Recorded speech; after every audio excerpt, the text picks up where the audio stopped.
মুখ্যমন্ত্রী জেলা সফরের আগেই বহরমপুরে সভা করলেন প্রাক্তন সাংসদ অধীর চৌধুরী। ওয়াকফ আইন প্রত্যাহার, যোগ্য শিক্ষক শিক্ষিকার চাকরি পুনর্বহাল, গঙ্গা ভাঙন প্রতিরোধ সহ একাধিক দাবি নিয়ে শনিবার বহরমপুর টেক্সটাইল মোড়ে কংগ্রেস কর্মী সম্মেলন করা হয়। উপস্থিত ছিলেন প্রাক্তন সাংসদ অধীর চৌধুরী, দক্ষিণ মালদার সাংসদ ঈশা খান চৌধুরী সহ অন্যান্য কংগ্রেস নেতৃত্বরা। এদিন সভায় কংগ্রেস কর্মী সমর্থকদের উপস্থিতি ছিল চোখে পড়ার মতো। এদিন সভায় একের পর এক প্রসঙ্গ টেনে রাজ্য ও কেন্দ্র সরকারকে তীব্র কটাক্ষ করেন অধীর চৌধুরী। মানসিক স্বাস্থ্যের জন্য সবার আগে যে নামটি মনে ভেসে ওঠে, সুস্থ মনের ঠিকানা মনোবীক্ষণ। যোগাযোগ নাম্বার 7477799516। মুখ্যমন্ত্রীর জেলা সফরের আগেই বহরমপুরে সভা করলেন প্রাক্তন সাংসদ অধীর চৌধুরী। ওয়াকফ আইন প্রত্যাহার, যোগ্য শিক্ষক শিক্ষিকার চাকরি পুনর্বহাল, গঙ্গা ভাঙন প্রতিরোধ সহ একাধিক দাবি নিয়ে শনিবার বহরমপুর টেক্সটাইল মোড়ে কংগ্রেসের কর্মী সম্মেলন করা হয়। উপস্থিত ছিলেন প্রাক্তন সাংসদ অধীর চৌধুরী, দক্ষিণ মালদার সাংসদ ঈশা খান চৌধুরী সহ অন্যান্য কংগ্রেস নেতৃত্বরা। এদিনের সভায় কংগ্রেস কর্মী সমর্থকদের উপস্থিতি ছিল চোখে পড়ার মতো।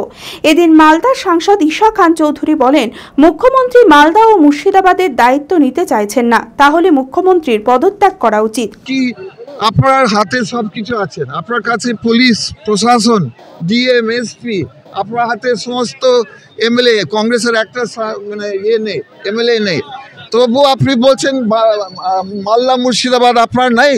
মালদা তাহলে আপনি বলতে চাইছেন আপনি মালদার মুর্শিদাবাদের চার্জ নেই, দায়িত্ব নেই। তাহলে আপনি নিজেই বলছেন যে আপনার এখানে আপনার মালদা মুর্শিদাবাদের মানুষের খেয়াল নেই, দায়িত্ব নেই। তাহলে আপনি বলছেন আপনি ইস্তিফা করেন, তাহলে আপনি মালদা মুর্শিদাবাদ সবার চিফ প্রধানমন্ত্রী যদি নয়, মুখ্যমন্ত্রী নয়, তো ইস্তিফা করেন। এদিন সভায় বক্তব্য রাখার আগে কাশ্মীরের পেহেলগাঁওয়ে জঙ্গি হামলায় নিহতদের শ্রদ্ধা জ্ঞাপনের নীরবতা পালন করা হয়। এরপর একের পর এক প্রসঙ্গ টেনে রাজ্য ও কেন্দ্র সরকারকে তীব্র আক্রমণ করেন অধীর চৌধুরী। তিনি বলেন, ওয়াকফ আইনের প্রত্যাহারের দাবিতে আন্দোলন চলতে থাকবে, কিন্তু সে আন্দোলন যেন শান্তিপূর্ণভাবে হয়। এই মুর্শিদাবাদ জেলার মানুষের শান্তি শৃঙ্খলা বজায় রাখতে কংগ্রেস লড়াই চালিয়ে যাবে।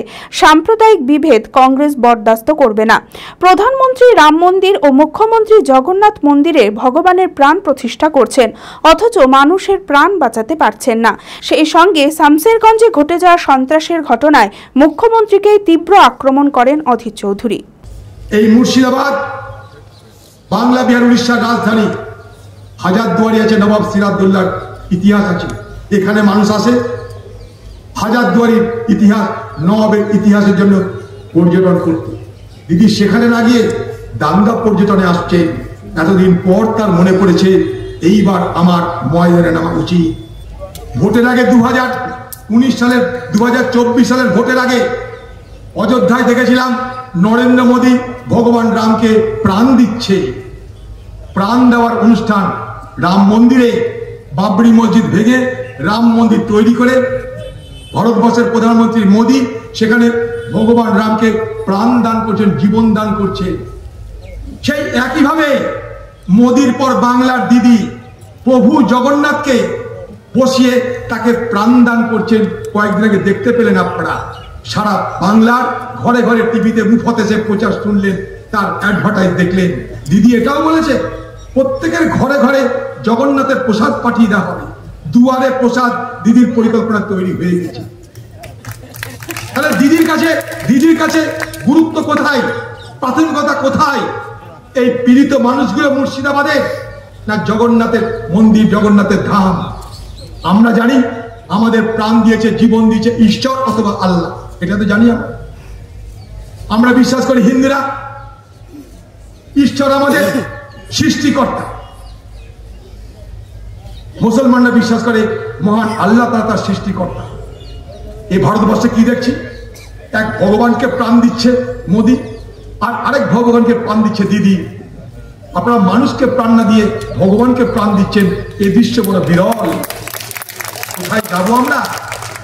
মন্দিরে যেমন ট্রান্সপোর্ট থাকে, তেমনি মুসলমানদের সম্পত্তি জন্য ওয়াকফ বোর্ড আছে। দিদি এই পশ্চিমবঙ্গে যদি জগন্নাথ মন্দিরের নির্মাণের জন্য, জগন্নাথ ধাম নির্মাণের জন্য আপনি সরকারি অর্থ ব্যয় করেন, তাহলে ওয়াকফ বোর্ডের মাধ্যমে মসজিদ নির্মাণেও আপনাকে অর্থ বরাদ্দ করতে হবে, তবেই বুঝবো আপনি সকলের জন্য সমান। এই এত ঝঞ্ঝাটের মুর্শিদাবাদের পিছনে কারণটা কি? কারণ শুধু একটাই, ওয়াকফ আইন, তাই তো? ওয়াকফ আইন বাতিল করতে হবে, তাই নিয়ে হল্লা চিল্লা সংঘর্ষ আগুন সবকিছু। আমরা পার্লামেন্টের মধ্যে পার্লামেন্টের বাইরে একটাই কথা বলেছি, ওয়াকফ আইন বাতিল করতে হবে, কারণ যেভাবে ওয়াকফ আইন আনা হচ্ছে তা সংবিধান বিরোধী, তা ভারতবর্ষের মুসলমান সমাজের বিরোধী, ইসলামের ধর্মীয় প্রতিষ্ঠানের বিরোধী, তাই এটাকে বাতিল করতে হবে আমরা বলেছি।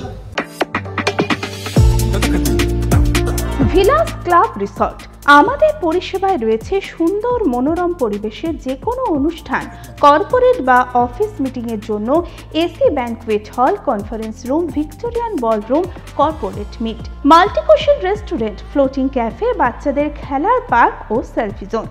এছাড়াও 24 ঘন্টা wifi, lift, room service, swimming pool, গাড়ি পার্কিং এর মতো সমস্ত পরিষেবা নিয়ে king deluxe, super deluxe, cottage, suite room. নিজের প্রিয়জন বা পরিবারের সঙ্গে মনোরম প্রাকৃতিক পরিবেশে একান্তে সময় কাটাতে আসতেই পারেন ভিলাস ক্লাব রিসর্টে। ঠিকানা রঘুনাথতলা, চালতিয়া শ্রীগুরু পাঠশালা স্কুলের সন্নিকটে, বহরমপুর, মুর্শিদাবাদ।